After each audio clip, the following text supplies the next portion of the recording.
Welcome back to Heartbeats Vanity, and thank you so much for clicking on this video. Today we're going to do the highlights for Chris Hansen's interview with AYALLA. This is the follow-up for Billy's interview.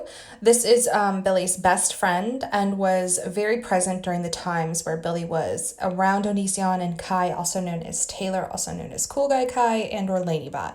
So we're just going to jump right into it. I just want to get that out there, and thank you again for clicking on the video. Just a quick recap on what has happened during this interview before I play a small snippet that I thought was a highlight from the Chris Hansen video. Billy was brought out to the Onision house, aka the dungeon zone, as I like to refer to it. And she decided to bring her friend. Well, her friend also offered, AYALLA also offered to go out there just to look after her friend, which I think is amazing. You know, you need to have friends like this in this world. And to be honest, I think it's a good thing to be a friend like this in this world. But long story short, you know, she had very unsettled feelings about what her friend was kind of getting into and just truly went with her gut on that. I really think that's an amazing thing. She was there, you know, to support her friend and what she wanted to do, but also to look out for her friend. So now we're kind of leading into the depths of what Onision's character and his actions were like alongside Kai and other individuals in the house at the time. Where he would essentially tell Billy one thing or tell Kai something else, and then they wouldn't talk to each other. And that's something along those same lines happened with me and Billy, actually.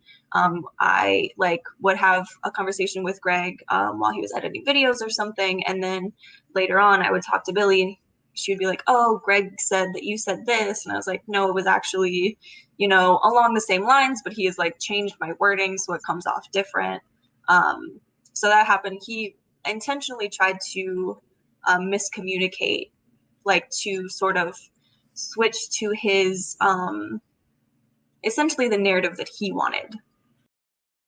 The reason I thought that snippet was very important was because it actually points out a grooming manipulation tactic. What that is it's essentially, for lack of a better term here, called singling out the target.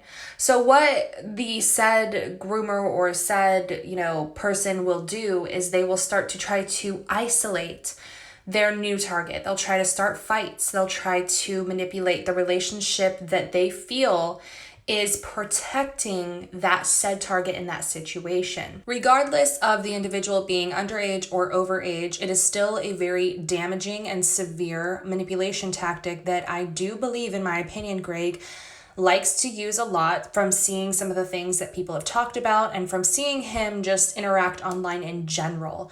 So I thought that was a very important transformative content for you guys, because I really need to stress that the end goal for what that manipulation tactic is to isolate that person, to get them lonely, to get them emotionally damaged, to get them alone from their protectors.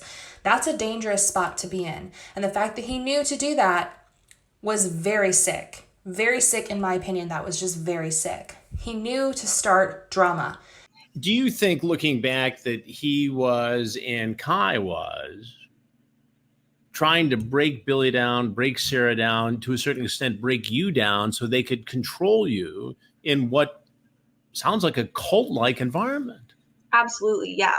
They definitely Greg would pry for private information about your mental health or abuse that you had suffered, things along those lines, to try to find your weak spots and sort of come at you. I personally have seen and actually had my own experience with a couple of individuals on YouTube who have done similar manipulation tactics, where they will try to gain information about you. They'll try to be your friends after being in a drama debacle with you, or they'll even try to coerce you to do certain things that they can then later on use against you in sort of a blackmail / manipulative way. So hearing her say that he did this to her and was searching for that information does not surprise me at all, especially with Onision and the type of character that he presents himself to be. It is that very mentally unstable, in my opinion, Now, I'm not going to sit here and say I'm a psychiatrist or a therapist or anybody qualified to diagnose somebody with any sort of mental illness, but that does read off to me somebody that is not quite together in a way where they have to kind of get those things, those tokens, I guess you can refer to them as, to blackmail people or hurt people because they know what they're doing and what they plan just to a do teenager, is and I wrong. had, he sent literally millions of people. He's got 6 million followers, to come tell me just all these terrible things. And he made videos about like, if somebody called, like sent the police to her house, like what would they find? Like, just a bunch of crazy stuff. Like I really just felt like I was being prosecuted. And it was just like, I was like, I didn't even do anything to them. Honestly, I just wanted to make sure that Billy was okay. And I feel like that was the craziest part is I always tried to be really respectful. Even you can see in my emails to Greg, even when he, said I was, a scumbag and all of these other things, I still was very respectful in my emails to him because I was doing my best to like not sort of perpetuate the problems. But So now in the timeline, AYALLA and Billy have left Washington State where Onision lived, and they are now beginning to get harassed. And he does this to nearly everybody he claims is now an enemy or has hurt or wronged them in some way, never taking accountability for what he said or he's done. And he also sends any of his followers to do the same thing. So I remember watching this all kind of unfold, especially in this case. And I just remember thinking, wow, is this what YouTubers are really like? I hadn't even started my channel back then. Like I had barely made my account. It was horrible to see some of the tweets and some of the things that were going on not behind the scenes, but I guess from the closest to behind the scenes that I could get. I watched live streams that these individuals would do. I watched videos. There's a video that Alaya posted where she is clearly distressed and she's begging Onision to stop contacting her, to stop telling people to contact her, and it never listened. I do believe that he's contacted her this year. So he really goes above and beyond and fixates with the harassment. To me, I've personally had somebody in the past from YouTube fixate on me and obsess about me and go as far as, doxing my family and my name, my maiden name. It's been really, really difficult and actually, quite frankly, scary. The individual themselves as a person just continues to fixate on absolutely everything they possibly can. And I'm still very unsure where it started and how it kind of really got as deep and as far as it did. Now, that's just me relating on a very small level. Thank goodness the person that is doing this to me even currently is not anywhere near as popular, at all. So thank goodness, because I don't have millions of fans, but I can relate on a small level because it is just still a super large invasion of one's privacy and just safety to have any information leaked about you or to continue to be contacted when you don't want to be contacted after you've said many times, leave me alone, cease and desist, this is not okay, please leave me alone, please leave my family alone, etc. So it's just, YouTube is a very good place for some content creators because there's a lot of good things that can come out of YouTube, right? But then you see cases like this with Onision, and you're just like, whoa. Greg had coerced Billy into sleeping with him, even though she very evidently told him that she was uncomfortable with it. And she came upstairs just absolutely bawling in tears. But after that happened, essentially everybody in the whole house just started attacking Billy, and they were getting in screaming fights. So Greg sat us all down and had us sign a contract, essentially agreeing to stay for another week. Sign a contract? Yeah. He typed up this contract essentially saying that we agreed to stay for a week. We agreed to try to work things out and keep the peace in the house and be nice to everybody. And there were a few more things, just little snippet rules. Before I get into this transformative commentary section, I want to reiterate that when anybody, any sex, any pronoun says, I'm uncomfortable, no, I don't feel like it, anything along those lines, you stop immediately. I don't care if the person has had a beverage. I don't care if the person previously, and neither does the law, say yes before and then they change their mind. Every individual in this world has the right to change their mind. Okay. And we as people need to, and I can't even believe I'm even like having to say this, but this needs to be stressed to anybody out there who might potentially be confused on that. You can and will, in a lot of cases, most cases, be prosecuted in a court of law for coercion. Sexual coercion is illegal. Moving along, do you guys remember this video? At the time, this channel went by LaneyBot, as did Kai, the individual, went by LaneyBot. This was apparently their side of the story. Like, it talked about what had technically been referenced in that last little snippet right there, where Onision cuddled from this video with Billy. Billy and them had intercourse. Long story short, Kai was uncomfortable with it. And then things started to kind of implode from there. At least now we're getting the inside of the story with a lot of power behind it. That way a lot of people are seeing it, because this video got a lot of views, like 1.7 million views. That's a ton of views for a video like this, in my opinion anyway. Now, I really, really, really, really want to reiterate again that if Billy was uncomfortable with any situation, Greg, Onion, should have immediately stopped. He shouldn't have pressed any sort of idea or action onto her. That's wrong. That's illegal. That is traumatizing.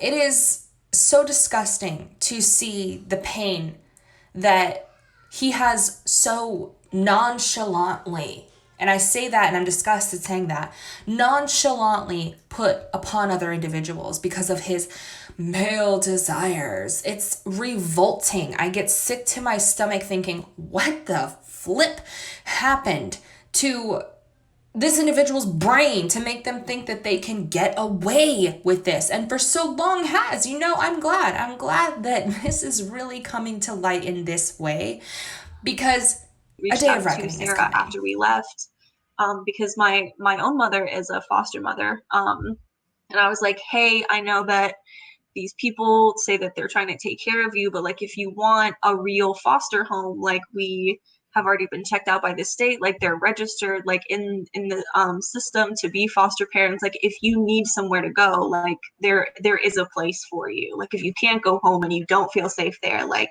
there are options, essentially. So I clearly was concerned, because I reached out and I said, if you need a way out, there is one. How much damage did Greg, Onision, Kai / Laney do to your friend Billy? A lot. To be honest, there was lasting damage. Like, Billy got crazy anxiety. Before she was with Greg and Kai, she used to be just really into going out all the time and meeting new people.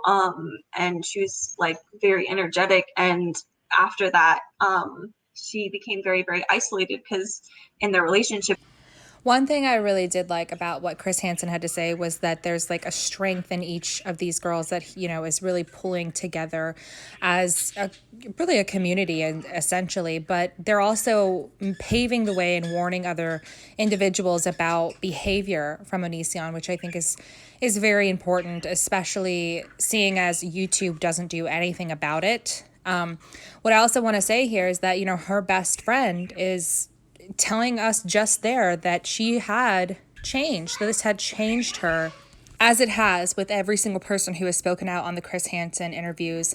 I think that is one of the biggest tragedies here, is that each individual has their life changed. Their life will never be the same. They will never see meeting anybody the same way. Hopefully they eventually can move towards a path of healing, and together this bond that they share with this unfortunate common denominator is a tragedy all in itself, but also them being together is a blessing in itself as well. Having each other to go to and talk to is very, very important, and just being able to get their story out is also very, very important. The harassment that everyone has talked about facing even in the last year, and the contact that Onion has basically given to them through via email or videos that he's made. Even up into recently, he's made videos making fun of these interviews and the pain that is clearly riveting these people's lives. It's disturbing. And what really disturbs me a little more than that is that YouTube is being contacted, I think, daily by hundreds of people. That's probably a little bit of an exaggeration. I'll be a little more realistic with it and be like 50 people on Twitter are tweeting at YouTube a day. I see it all the time. And to me, they're just ignoring it. And I know that they did reference a lot of other similar cases. Like, I think it was Alex Jones. I'm not familiar with that one, I'll be honest. But apparently they didn't even remove his channel or his streaming or anything abilities until he was arrested. So to me, that is very negligent on YouTube's part. And I'm partnered with YouTube. I'm posting, I'm doing my thing, but as a mother, that makes me feel really I don't even really know how to put it into words, very creeped out. I've got like my goosebumps on my arms are rising right now. I'm creeped out because that is the reason why a lot of people like Onision have access to younger individuals, because without YouTube, he would have never really been popular enough to have a Patreon, popular enough to stream, popular enough or in a financial position enough to send for young people to come out to his house to live with him. Now, I mean, to be honest though, it's kind of a catch-22 though, because while he has done these things, because he has had access to doing these things, would he be called out on such a massive level if he didn't have YouTube? Would the wave be rising in such a way that bringing awareness to this situation, it actually is a good thing, but at the same time, it is, like I said, a catch-22, because there's people that get hurt. And of course, where there is one getting caught, there's another one who isn't getting caught. And that's the scariest part about it, is there are so many individuals out there abusing other people, manipulating other people, doing the exact same techniques that Onision is doing. So I just think continuing on as a community, continuing on YouTube as a platform to challenge them to continue to make it a safer space for people. I know that they recently just got sued for, I think it was like 100 million. I'm not even sure, to be honest, but it was a lot of money because ads were being put on videos. Basically, I think it was the COPA law that was being violated, and they got sued because of it. So now everybody who has a YouTube channel and posts a video has to label that video safe or not safe for kids, or made for kids, not made for kids. So it's just a long system, but it shouldn't be such a long system to get it safe. They should follow that sort of rule system, the laws, legal things already. And there should, because they are such a big company, they're owned by Google, they should already have this in place. Now, I know there's hundreds of thousands of YouTube's accounts. I know videos get posted, like I think over 1 million videos get posted a day. That's, I think, what it is. I'm sure much more than what I'm even estimating. That was just like a top of my brain. Like I've heard it somewhere before. Don't fact check me, guys. I'm not super factual about this stuff. But the thing is I know that a lot of videos are posted. They have a big job, but they're also a multi-billion-dollar company that, like I said, should not get away with not following terms of service, laws, protecting children. And it shouldn't be like this. It shouldn't be like there's hundreds of people making videos on Onision and his behavior, and proof after proof after proof, posting it to Twitter and tweeting at YouTube. And then it shouldn't have come to this to make YouTube aware. This has been going on for so long now that it's hard to sit here and say that YouTube is not purposefully turning their head. My theory, and I don't want to get in trouble, but my theory is he is a source of money to them. And of course, this platform is essentially a business to Google and YouTube and every creator who has partnership, even myself. It is essentially a money-making business. But the thing is there are TOS, terms of services, for a reason. And when you do not follow those, there are consequences. Just like if you break a law, there are consequences. You will go to jail if you break a law, depending on what law it is, especially the ones we're referencing here. So it's just time. It's time to get Onision off of this platform. He's proven to be a dangerous individual. He's proven he cannot handle it. He's proven that he just doesn't take anything seriously. He doesn't want to face any sort of legal repercussion, whether that be being sued by the state for whatever, wetlands, or, falsely claiming things on his taxes, or that's this. And this is much more serious than all of those things, but those are the patterns he has here. There should not be this many people who have gotten hurt without YouTube terminating his account because he is a destructive and dangerous person on this platform, in my opinion, and many other opinions. That is all I have to say for today, you guys. Chris Hansen did a wonderful job. So did AYALLA. I really think it was really amazing, the interview that she conducted. Thought she was very, very articulate, very well worded. Great interview. Thank you guys again so much for watching the highlights of the Chris Hansen interview. If you guys like my content, click subscribe. If you guys like the video, give it a thumbs up because it does help me out a lot. And if you want to be one of the first people to see my videos, click that notification bell, turn it to on, and you'll be notified every single time I post a video. Have a wonderful night. Have merry holidays, depending on where you are in the world, if you celebrate or anything like that. And kiss the stars.